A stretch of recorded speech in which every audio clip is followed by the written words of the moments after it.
सुन्नी बनो सुन्नी, दुरंगी छोड़ दे यकरंग हो जा, सरासर मोम या फिर संग हो जा, यकगीर मुहकम बगीर।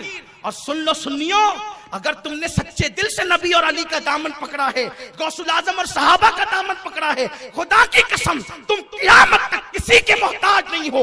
इसलिए कि गौसुल आजम ने फरमाया, मेरा मुरीद मशरिक में हो और मैं मगरिब में हूँ, और मुझे मदद के लिए पुकारे तो मैं उसकी मदद के लिए पहुंच जाया करता हूँ। फरमाते हैं, मेरे मुरीद को ठोकर लगती है और वो गिरने वाला होता है तो मैं उसका हाथ पकड़कर उसको गिरने से बचा लिया करता हूँ। इसीलिए मेरा इमाम कहता है, हुक्म नाफिज है तेरा, खामा तेरा, सैफ तेरी। हुक्म नाफिज है तेरा, खामा तेरा, सैफ तेरी। दम में जो चाहे करे, दौर है शाह तेरा। सुभान अल्लाह, सुभान अल्लाह। इसलिए आपको अकीदे के मामले में समझौते की जरूरत नहीं है। मजबूत सच्ची आशिक रसूल बनकर रहो। कभी अपनी जबान से किसी बदअकीदा की तारीफ नहीं करना, किसी गुस्ताख के साथ समझौता नहीं करना। तो अर्ज कर रहा था, गौसुल आजम दस्तगीर फरमाते हैं, ओ खजूर के तने सीधे रहे वरना तुझे कत्ल कर दूंगा। कत्ल करने से मतलब क्या, वो जानते थे इनकी जबान उठेगी, ये कत्ल नहीं करेंगे। फरमाते अज़ूमुन क़ातिलुन इंदल क़िताली, फरमाते मैं इंतकाम लेने वाला हूँ, कत्ल करने वाला हूँ। इशारा करने की बात है बस। तो मेरे गौस को बादशाह ने मैनेज करना चाहा, नजराना लेकर आया।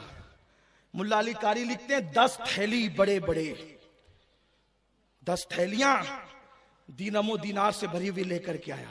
लीजिए हजरत, कबूल कीजिए। गौस पाक ने देखा, उनकी नजर तो उनकी नजर थी ना, नजरे न। फरमाते हैं, अगर मेरी जबान पर शरीयत की पाबंदी ना होती तो जो खा के आते वो भी बताऊंगा और जो रख कर आते वो भी बताऊंगा। मेरे गांव में, मेरे शहर में कुछ लोग ऐसे हैं जिनको 3 तलाक एक ही तलाक दिखती है। तो वो लोग कहते हैं, अब्दुल कादिर जिलानी साहब तो हमारे हैं ना, क्योंकि हम भी रफ़े दैन करते थे, वो भी रफ़े दैन करते, हम भी करते वो भी करते थे। मैंने कहा, जी सुभान अल्लाह, अगर रफ़े दैन करने से वो तुम्हारे हो गए तो फिर बहुत अच्छी बात है ना, बहुत अच्छी बात है। अगर रफ़े दैन करने से तुम्हारे हो गए तो गौस पाक ये कहते हैं ना, क्या कहते हैं, सुन, कहते हैं कि जो तू खा के आता है वो भी जानता हूं और जो तू बचा के आता है वो भी जानता हूं। फिर ये अकीदा भी रख।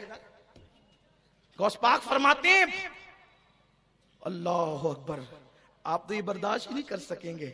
आपने रफ़े दैन में उनको अपने पाले में ले लिया, लेकिन वो ऐसी हस्ती नहीं है कि कोई किसी के पाले में चले जाए। अरे सारे पाले उनके, कयामत में भी झंडा लेकर उठेंगे, कादरी झंडा उनके हाथ में होगा। हाँ, उनके हाथ में कादरी झंडा। वो क्या हस्ती है तुम्हें क्या पता है। रसूलुल्लाह मूसा अलैहि सलाम को साथ में लाते हैं और कहते हैं, मूसा देख इसको, ये मेरा बेटा है। अरे ऐसे ही बेटों का तारुफ होता है। किसको? मूसा अलैहि सलाम को ला रहे हैं। आका मूसा देख के मेरा बेटा है, इस जैसा कोई तेरी उम्मत में है तो बता। हजरत मूसा ने कहा, नहीं या रसूल अल्लाह, मेरी उम्मत में तो ऐसा कोई भी नहीं है। एक मर्तबा मेरे गौस खिताब कर रहे हैं, खिताब करते करते हवा में चलने लगे। ये तो आपको कहानी लगती है ना, लेकिन इसको मुल्ला अली कारी शारे बुखारी ने लिखा, मुहद्दिसीन ने लिखा इसको। हवा में चलने लगे, चलते चलते कहा, ए बनी इस्राइली रुक और मुझ मोहम्मदी का खिताब मेरी तकरीर सुनते जा। जब तकरीर खत्म होगी तो लोगों ने कहा, हजरत ये आपने किसको रोका था? फरमाया, खिज़र उड़ करके जा रहे थे तो मैंने हाथ पकड़ लिया, इधर आओ जरा, मेरी भी तकरीर सुन करके जा। ये मेरे गौस का मर्तबा है। अरे जब गौस ऐसा है तो अली कैसा होगा, अली ऐसे है तो नबी कैसे होंगे। यही तो बात है। तो गौसुल आजम की बारगाह में वो लेकर के आया तोड़े दौलत के, कहा ये कबूल कीजिए। फरमाया अच्छा लाई दस, लिया और 2 थैली उठाई और उठा करके उसको निचोड़ा। जब निचोड़ा ना तो उसमें से खून टपकने लगा। फरमाया, अगर मुझे तेरा ख्याल नहीं होता तो इसको इतना निचोड़ता कि इस खून में तेरा महल डूब जाता। तू लोगों का खून लाता है और खून ला करके मुझे तोहफे में पेश करता है। ये दौलत नहीं है, तू लोगों का खून चूस करके लाया। सुनियो, तोहफे भी देख दाख कर वसूल किया करो। हलाल है कि हराम है, इसलिए कि विलायत की मंजिल यूं ही नहीं मिलती। विलायत की मंजिल, गौस पाक कहते हैं, गौस पाक से पूछा, अल्लाह ने ये मकाम आपको कैसे अता किया? तो फरमाते हैं, सिद्क़े मकाल और अक्ले हलाल। सिद्क़े मकाल और अक्ले हलाल, हमेशा सच बोलता था और हलाल खाता था, अल्लाह ने मुझे ये मकाम अता फरमाया।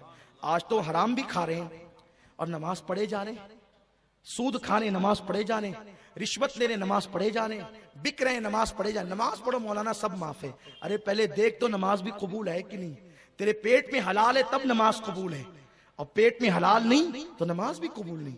जो एक लुकमा खाए हराम का 40 दिन तक अल्लाह उसकी इबादत कबूल नहीं करता। और तू क्या है, जो मुंह में आ रहा है खाता जा रहा है, जो हाथ में आ रहा है खाता जा रहा है। इसलिए लोगों अपनी अकीदे की हिफाजत करो। फिर गौसुल आजम दस्तगीर ने कैसी हिफाजत की, सुन्नियत की। आपने तकरीरें की, बस इसी पे गुफ्तगू खत्म कर रहा हूं, समेट रहा हूं गुफ्तगू को। क्या इनकलाब बपा किया जब गौसे पाक के मुंह में हुजूर ने लुआब डाला, अली मुर्तजा ने लुआब डाला। अब गौस पाक खिताब करते हैं, फरमाते हैं जब मैं पहले तकरीर करता था ना तो मेरी तकरीर में 4 लोग बैठते थे, 5 लोग बैठते थे। जब हुजूर ने लुआब डाला ना मेरे मुंह में और मौला अली ने डाला, तो उस वक्त मैं तकरीर कर रहा था, पूरी मस्जिद भर गई। फिर मस्जिद से मैं ईदगाह में चला गया, फिर भी ईदगाह भर गई। फिर उसके बाद बड़ी ईदगाह में गया और 70-70 हजार का मजमा होता। मेरे गौस की महफिल में 70-70 हजार का मजमा, और 400 लोग सिर्फ लिखने के लिए बैठते, क्योंकि उस वक्त रिकॉर्डिंग का सिस्टम नहीं था ना, तो तकरीरें जाए ना हो, लिखने के लिए बैठते। उसमें जिन्नात भी आते। एक मर्तबा उस दौर में किसी ने जिन्नात का अमल किया, वो आया नहीं, देर हुई, तो उसने कहा जिन्नात ने इस टाइम नहीं बुलाया करना। कहा क्यों? कहा उस वक्त हम गौस पाक की महफिल में होते, आइंदा आएंगे नहीं। तो कहा तुम लोग भी जाते हो गौस पाक की महफिल में? कहा इंसानों से ज्यादा जिन्नात की महफिल होती है। और गौस पाक के मुतालिक लिखा गया कि हुजूर गौसुल आजम की महफिल में अंबिया भी तशरीफ लाते, अंबिया की रूह, इमामुल अंबिया भी आते थे। इंशाअल्लाह अभी ये महफिल चलती रहेगी, अभी 9 तारीख को भी प्रोग्राम होगा ना अपना, तो उसमें हमने एक उन्वान चुना है 11वीं शब के लिए, गौस पाक के मुतालिक किसने क्या कहा। ये उन्वान इंशाअल्लाह आपके लिए नया होगा, किसने क्या कहा, अल्लाह से लेकर इंशाअल्लाह मुजद्दिद आजम तक जिस जिस के अक़वाल हैं, जिस जिस के फरामीन है, हमने उसको जमा करने की कोशिश की है। और ये एक हसीन उन्वान है कि गौस पाक के मुतालिक हम तो कहते हैं, हम कहते तो लोगों को लगता है मुबालगा कर रहे हैं, किसने क्या कहा। इंशाअल्लाह ये बात आप 11वीं शब में सुनेंगे। कहाँ सुनेंगे? तोशे मुबारका की फातिहा होगी मरकज या रसूल अल्लाह पर, आप वहां आएंगे तो सुनेंगे। मैं अपनी गुफ्तगू चूंकि समेट रहा हूं और इसी वाक़े पे गुफ्तगू खत्म करनी है कि सरकार गौसुल आजम जब 70 हजार का मजमा होता, 400 लोग लिखने वाले, और गौस पाक की मेरे आका की करामत थी, पहला आदमी जो यहाँ बैठ के सुनता ना, आखिरी भी वहां तक सुनता है। तो गौस पाक की जब महफिल में 70-70 हजार आए, तो जितने खतीब थे बेचारे सबकी महफिलें सुनी पड़ गई। तो सुनी महफिल पड़ी तो उनको होने लगी तकलीफ, वो गौस पाक के मुतालिक बकवास करने लगे, कुछ भी कुछ कहने लगे, इल्जाम लगाने लगे गौस पाक के ताल्लुक से। मैं एक बुजुर्ग का जिक्र करता हूँ, उनको गलत फहमी थी। कुछ लोग तो दिल से अदावत होती है ना, दुश्मनी होती है, हसद होता है, हसद का कोई इलाज नहीं होता, याद रखना। लेकिन अल्लाह पाक वलियों की शान बयान करते हुए कहता है वलियों की पहचान ये है जब कोई उनसे हसद करके जाहिल उलझता है तो वो हर एक के मुंह नहीं लगते। क्या कहते हैं? वइज़ा खातबहुमुल जाहिलूना कालू सलामा। जब जाहिल उनसे उलझते हैं तो वो सलाम करके आगे बढ़ते हैं, भाई छोड़ो, अब छोड़ो, हमें छोड़ो, जान छोड़ो हमारी, हम तुमसे नहीं उलझते। ये होता है। तो कुछ लोग जहालत की वजह से, हसद की वजह से गौस पाक की महफिल की 70 हजार का मजमा देख करके जलते, अलग अलग इल्जाम लगाते। गौस पाक उनसे मुताल्लिक कुछ नहीं कहते। एक बुजुर्ग उनमें थे, उनको जो है वो थोड़ी सी तकलीफ ये थी कि मेरी महफिल खाली हो गई। उनका नाम था इमाम इब्नुल जौजी, और ये कोई छोटे मोटे आदमी नहीं थे। इमाम इब्नुल जौजी इतने बड़े बुजुर्ग हैं कि उन्होंने जो किताबें लिखी है, तो किताबों को जो उन्होंने लिखते वक्त अपनी कलम को, क्योंकि लकड़े का कलम होता था, तो कलम को जो छाटा है तो छाट कर इतनी कतरन जमा की उन्होंने कि फरमाया कि मेरे इंतकाल के बाद इसी से मेरा पानी गर्म करना, नहलाने का, मैयत को नहलाने का। लोग कहते हैं उस कतरन से पानी गर्म किया गया तो वो कतरन फिर भी बच गई और पानी गर्म हो गया। तो जिसके कलम की कतरन इतनी होगी वो कितना बड़ा आलिम होगा। तो गौस पाक के एक मुरीद थे, उनके पास पढ़ने आते थे। वो जब देखो जब कहते थे, ओ तेरे पीर को क्या आता, उनको क्या आता, और वो तो लोग जबरदस्ती उनके महफिलों में जाते सुनते। तो वो कहते हजरत मेरे पीर साहब तो कभी आपके खिलाफ कुछ नहीं कहते, लेकिन ये आप क्या। हालांकि दोनों का मसलक अहले सुन्नत था, तो सूफियाए किराम ने खिलाफ कुछ नहीं कहा, लेकिन बदअकीदों के खिलाफ बुजुर्गों ने कहा। पाक ने रावजियों के खिलाफ बड़ी तकरीरें की, बड़ी किताबें लिखी, गुनियतुत तालिबीन है। मेरे कुछ सुन्नी भाई ये सोचते हैं कि रावजी बहुत अकीदतमंद होंगे, वो हुसैन आजम के और अहले बैत के बड़े आशिक होंगे। ये ढोंग है, ढोंग। रावजी कोई आशिक अहले बैत नहीं। आशिके अहले बैत सिर्फ सुन्नी हो सकते हैं, आशिके साहबा सिर्फ। और गौस, ये राफजी वो लोग हैं, अगर कोई सुन्नी उनकी मोहब्बत में मुब्तला है तो उसको बता देता हूं कि गौसे पाक को राफजी सैयद नहीं मानते। वो कहते हैं कि अब्दुल कादिर जिलानी सैयद नहीं, ये उनका अकीदा है। मेरे सरकार को इसीलिए बड़े बड़े बुजुर्गों ने गौस पाक का नसबनामा बयान किया, लेकिन वो गौस पाक को इसीलिए सैयद नहीं मानते कि गौस पाक ने उनके खिलाफ तकरीरें की और तहरीरें लिखी। तो इससे गौस पाक का क्या बिगड़ता है? सैयदों की सियादत का इनकार करके कोई कुछ थोड़ी बिगाड़ता है उनका। वो अपना नसब बताता है कि मैं कहां का हूं। इसलिए कि हुजूर अलैहिस्सलाम ने फरमाया सैयदों का दुश्मन 3 में से कोई एक होगा। ये तिरमिजी शरीफ की हदीस है। जो अहले बैत का सैयदों का दुश्मन होगा वो 3 में कोई एक होगा। तिरमिजी में जाके चेक कर लेना, उठा के देख लेना, हुजूर फरमाते कोई एक होगा। या तो वो अपने बाप का बेटा नहीं होगा, यानी हलाली नहीं होगा, हुजूर कह रहे हैं, या फिर वो अय्याम ममनुआ में आ गया होगा। हुजूर कहते हैं, मैं उसको जो वो उसका तर्जुमा हूं बहु नहीं करता, लेकिन आप समझ गए होंगे कि जिन अय्याम में ममनुआ दिन होते हैं ना, उन अय्याम में वो आ गया। हुजूर ने उसको हाजी बच्चा कहा। वो क्या औरतें और बच्चे भी होते हैं, तो मैं हर बात खुल के नहीं कर सकता हूं। अब मैं या तो वो मुनाफिक होगा। अब जो लोग सैयदों की सियादत का इनकार करते हैं उनको ये देखना चाहिए कि हम कौन है। हुजूर ने हमें आईना जो दिखाया है, तो ये कौन है? कौन है ये? हुजूर कह रहे हैं कौन है? तो अली मुर्तजा के मानने वाला जो होगा वो कभी गौसुल आजम की सियादत का इनकार नहीं करेगा, क्योंकि गौसुल आजम नजीबुत तरफैन सैयद हैं, दोनों तरफ से, माँ और बाप की तरफ से सैयद हैं। और राफजी गौस पाक का मजाक उड़ाने भी आते थे महफिल में। एक मर्तबा आप बयान कर रहे थे, वो लेकर आए एक जनाजा और कहने लगे कि हजरत जनाजा पढ़ा दीजिए। और पसे पर्दा पिक्चर ये था कि उन लोगों ने ये कहा था, एक जिंदा को लाया था, कहा जैसे ही अब्दुल कादिर साहब तकबीर कहेंगे ना, हम खकारेंगे तो तू उठ के बैठ जाना, फिर हम उनका खूब मजाक उड़ाएंगे और हमें पूरे बगदाद में मजाक उड़ाने का मौका मिलेगा। गौस पाक के बाद जनाजा लाए। गौस पाक कभी बदअकीदों का जनाजा नहीं पढ़ते थे, लेकिन मेरे गौस है ना, नजर तो इला बिलादिल्लाहि जमा, मैं अल्लाह के शहरों को ऐसे देखता हूं जैसे हथेली पे राई का दाना। तो जब वो मजाक उड़ाना चाहते थे तो फिर आपने ही बता दिया कि तुम्हारी औकात क्या है। वो लाए, हुजूर जरा जनाजा पढ़ा दीजिए ना। फरमाया जिंदे का पढ़ाऊं कि मुर्दे का? जिंदे का पढ़ाएं कि मुर्दे का? उन्होंने कहा अजीब बात है, जनाजा तो मुर्दों का ही होता है, जिंदों का क्या होता? फिर पीछे खड़े हो जाओ। कहा फिर पीछे खड़े हो जाओ, अगर मुर्दों का ही जनाजा होता है। तकबीर कही 1 2 3, वो खकार रहे, वो खकारते ही रह गए। न उसने उठना था ना वो उठा। जब सलाम फेर दिया, गौसे पाक हटे, उन्होंने जो है वो छतरी हटाई, कपड़ा हटाया, उठ। अब वो उठता ही नहीं। उन्होंने कहा हजरत क्या हो गया? कहा मैंने तो पहले ही पूछा था, जिंदे का पढ़ाए के मुर्दे का? तब कदमों पे गिरे और कहने लगे अब्दुल कादिर जिलानी कोई मामूली हस्ती नहीं है, सारे अक्ताबे जहां करते हैं काबे का तवाफ, काबा करता है तवाफे दरे वाला तेरा। ये मेरे गौस की शान है, गौसुल आजम दस्तगीर की शान है। तो आप खिताब फरमाते थे हजरत अब इमाम इब्नुल जौजी रहमतुल्लाह अलैह। और याद रखना, कभी किसी सुन्नी से कोई इख्तिलाफ होना तो उससे बदला नहीं लिया करना, माफ करना, ये सूफिया का तरीका है। कांटों के मुकाबले में कांटा नहीं, पड़ोसी सुन्नी है ना, कोई बात नहीं। अपनी जात को कोई कितनी भी तकलीफ पहुंचाए कभी बदला नहीं लेना। इंशाअल्लाह मैं एक तकरीर इस पे और करूंगा। वली में जब तक 12 सिफत पैदा नहीं होती वो वली नहीं बनता।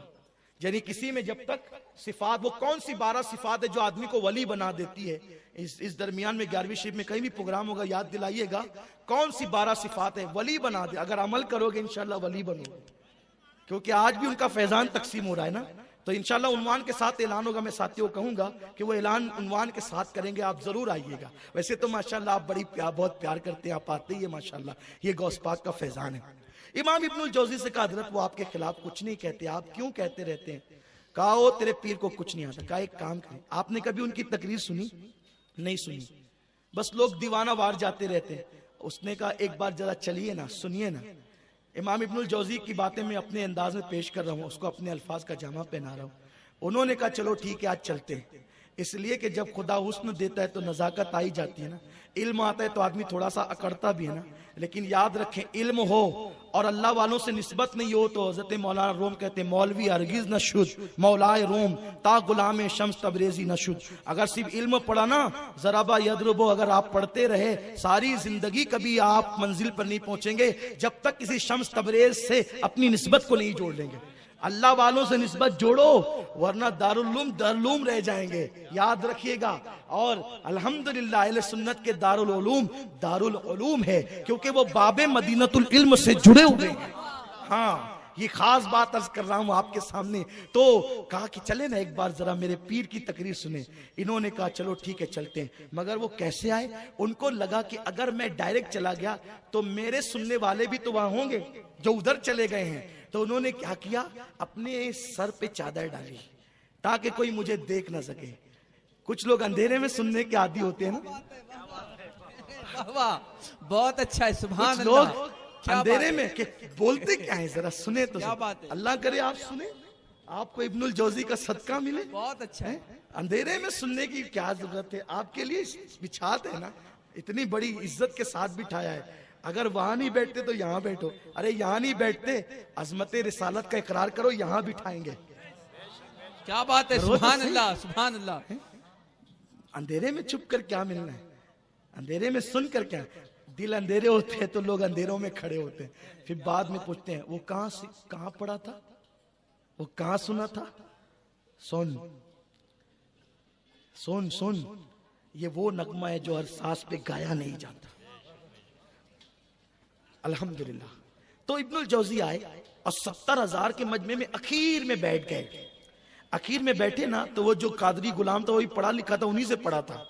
गौस पाक ने तकरीर शुरू की तो कैसे शुरू की, देखो अभी सूफी साहब ने मेरे उन्वान का ऐलान किया, तसव्वुफ और गौस पाक, और ये बहुत मशहूर किया गया है व्हाट्सएप पे। पहले से उन्वान दिया गया कि भाई आना तो तकरीर कर याद करके आना, है ना, आना तो तकरीर याद करके आना ताकि लकीर की फकीरी ना हो।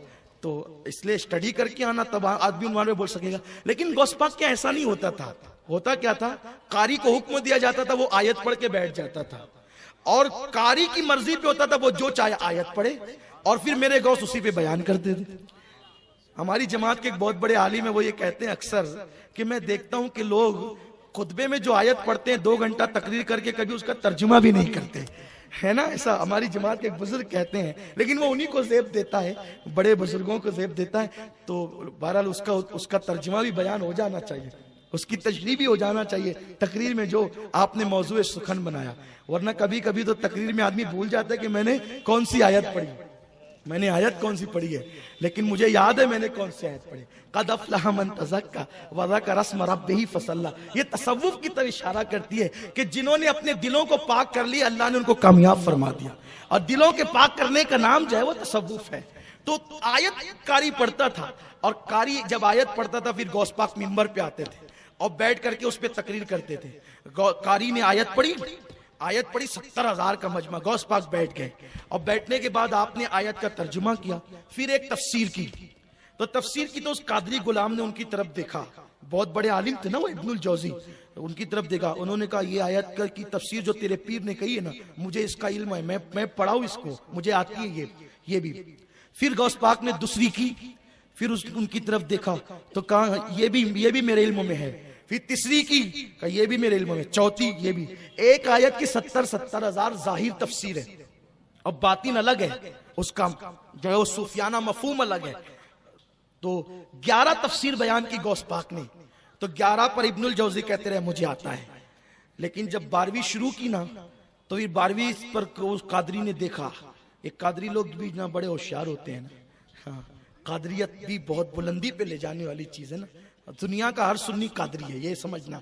आप ये नहीं समझना कि मैं कादरी हूं तो कादरियत की तारीफ कर रहा हूं। जहां फैजान है सब मेरे गौस का फैजान, नक्शबंदियों को भी, सहरवर्दियों को भी, चिश्तियों को भी, सबको उनकी अता है, और सब कादरी है दुनिया में जो खुश अकीदा है। तो सरकार गौसुल आजम दस्तगीर के कादरी मुरीद ने देखा 12वीं पे, तो उनकी गर्दन झुकी, 13वीं पे और झुकी, 14वीं पे और झुकी। बाज लोगों ने कहा 21 तफसीर बयान की, और मुल्ला अली कारी फरमाते हैं 40 तफसीर बयान की। 11 पर इब्नुल जौजी रुक गए, और उनके इल्म से 29 तफसीरें गौस पाक ने ज्यादा बयान की।